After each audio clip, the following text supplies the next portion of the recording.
جو بات ہے کہ یہ جو پیسے ان کو دیے جا رہے ہیں یہ گھر خریدنے کے لیے نہیں دی جا رہے, یہ گھر بنانے کے لیے دے جا رہے ہیں. اب آپ اندازہ لگائیں کہ 3.5 کروڑ میں جس نے گھر کو کنسٹرکٹ کرانا ہے تو اس نے کیا چیز بنانے کو, محلات ہی بننے والے ہیں لگتا ہے مجھے پنجاب میں. اور میں اس کی ڈیٹیلز جب میں نے دیکھی, کل یہ خبر آئی تو اس کے اوپر کچھ ڈیٹیلز کو میں نے دیکھا تو میں ایک جج صاحب کا نام دیکھ کے اس کے اندر مزید حیران رہ گیا, کیونکہ اس کے اندر جسٹس شاہد وحید صاحب کا نام بھی تھا. اور جسٹس شاہد وحید صاحب کا نام اس وجہ سے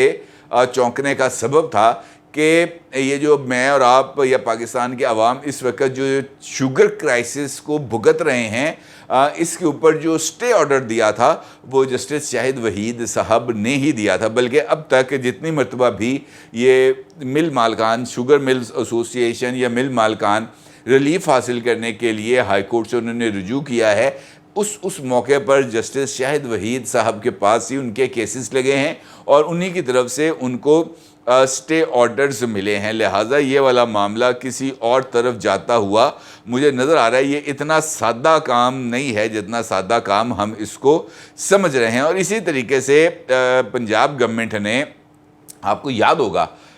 کہ کوئی 1 دن پہلے ایک رپورٹ بھی ہے, جب شوگر کرائسس آیا تھا تو ایک رپورٹ بھی دی تھی اور مختلف ٹی وی ٹاک شوز کے اندر ان 2 جج صاحبان کا ذکر بھی آ رہا تھا بار بار, جنہوں نے یہ جو شوگر کرائسس ہے اس کو پیدا کرنے میں رول بھی پلے کیا اور سٹے آرڈر دے کر گورنمنٹ کے تمام اداروں کو مجبور کر دیا کہ وہ شوگر مل ایسوسی ایشن یا شوگر مل اونرز کے خلاف کوئی کارروائی نہ کر سکیں. اب یہ رپورٹ جس کا میں آپ کے ساتھ ذکر کر رہا ہوں, اس رپورٹ میں گورنمنٹ آف پنجاب نے واضح طور پر اس بات کا ذکر کیا ہے کہ چینی کی قیمتوں میں اضافے کی وجہ لاہور ہائی کورٹ کا حکم امتناع ہے اور اس سٹے آرڈر نے قیمتوں میں اضافے کی راہ ہموار کی. اور اسی رپورٹ میں اس بات کا ذکر کیا گیا ہے کہ یہ سارے کے سارے کیسز جو ہیں مخصوص ججز کی عدالت میں ہی چلائے جا رہے ہیں. اب ان کا یہ کہنا ہے کہ شوگر ملز بروکرز اور سٹہ بازوں کے ذریعے ناجائز منافع کمایا جاتا ہے اور اس کے لیے گورنمنٹ آف پنجاب ہے اس نے ایک سمری کی منظوری دی تھی جس سے میں یہ جو قیمت کا تعین ہے اس کا اختیار کین کمشنر کو دیا گیا تھا اور انہوں نے اس کا جو قیمت کا تعین ہے یہ میرا خیال ہے کوئی 99 روپے کے قریب انہوں نے اس کی قیمت کا تعین کیا تھا, جس کے اوپر سٹے آرڈر جو ہے وہ 4 مئی 2023 کو دیا گیا اور یہ سٹے آرڈر ابھی تک موجود ہے. اور اس سے پہلے بھی جب شوگر کرائسس آیا تھا پاکستان میں اس وقت بھی یہی جج صاحب تھے, ان کے ساتھ ایک اور جج صاحب تھے, انہوں نے یہ دیا تھا. اب ایسا تو ہو نہیں سکتا کہ بہت سارے معاملات, میں نے آپ کو بتایا نا کہ بہت ساری چیزیں اس وقت عدالتوں کے اندر کوسچنیبل ہیں اور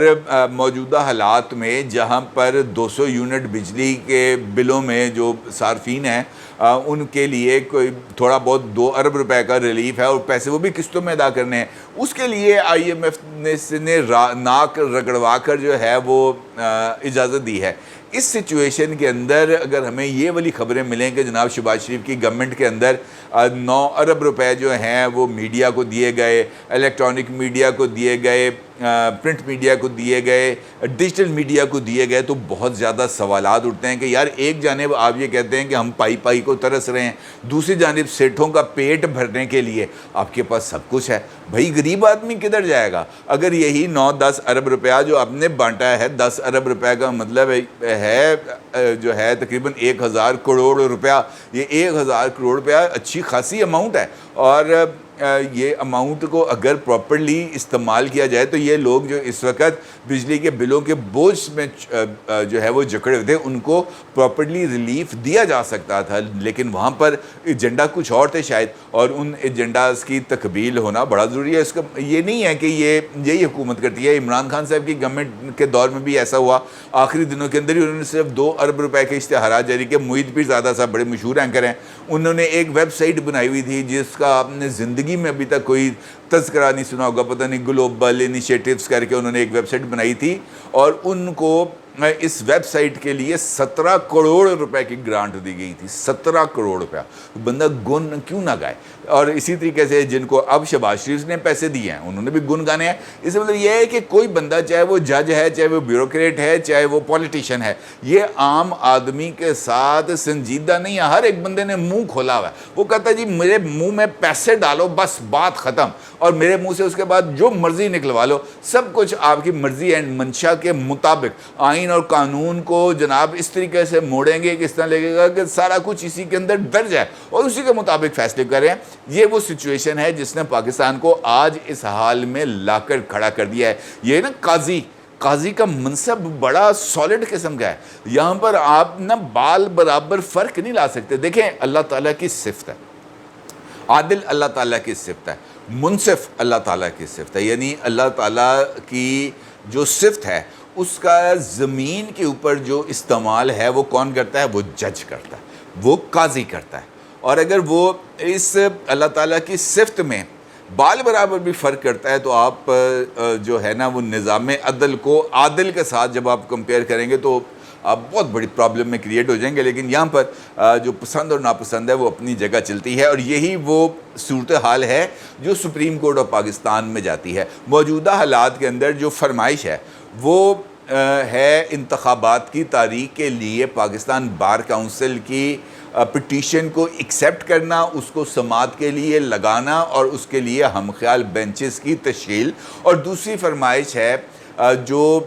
سندھ بار کی طرف سے آئی ہے اپلیکیشن, جس میں یہ کہا گیا ہے کہ آفیشیل سیکرٹ ایکٹ اور ملٹری ایکٹ ان کو کالا دم تصور کیا جائے اور ان کا جو گزٹ نوٹیفیکیشن ہے اس کو بھی کالا دم قرار دیا جائے, اور تصور یہ کیا جائے کہ یہ دونوں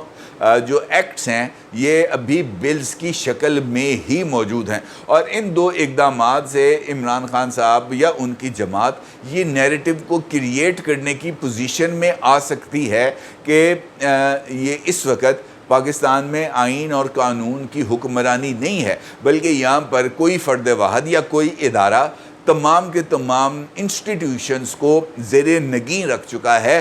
وہ اس کا تسلط آ چکا ہے. لہٰذا یہاں پر جمہوری اور انسانی حقوق پر عمل درآمد کرنا بہت ہی زیادہ مشکل ہے. اور میرا خیال ہے کہ یہ فرمائشیں پورے نہ ہونے پر ایک ٹویٹ ہے جس وقت آپ اپنی اسکرین پر دیکھ سکتے ہیں. یہ ٹویٹ جناب شہزاد اکبر صاحب نے کیا ہے, اور اس ٹویٹ میں شہزاد اکبر صاحب اس بات کا ذکر کرتے ہیں عمر عطا بندیال صاحب کو مخاطب کرتے ہوئے کہ جناب آپ نے یہ جو قانون ہے اس پر عمل درآمد کیا اور نہ ہی قانون کی خلاف ورزی کو روکا, آئین پر عمل درآمد کیا نہ ہی آئین کی خلاف ورزی کو روکا, آپ نے بہت زیادہ مایوس کیا ہے. اور اسی طرح کا ٹویٹ جناب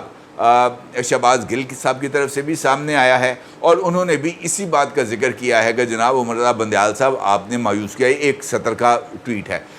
یہ جو دونوں شخصیات ہیں اولدو کہ اس وقت پاکستان سے باہر موجود ہیں, پاکستان میں موجود نہیں ہیں, لیکن یہ بات بھی جس کو ہم جھٹلا نہیں سکتے کہ یہی اس وقت